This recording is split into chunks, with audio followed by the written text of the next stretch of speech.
having not been in fashion at any point in my career, this has been really interesting to listen to.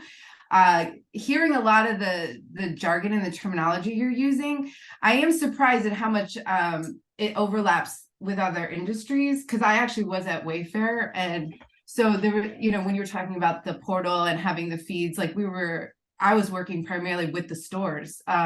So, that was what it was all about. They were investing hundreds of thousands of dollars into that portal to make those inventory connections like seamless. But I think because I'm so early stage, one side of me feels very overwhelmed by what could happen. And the other side says, when I get there, I know who's going to be on my first call list.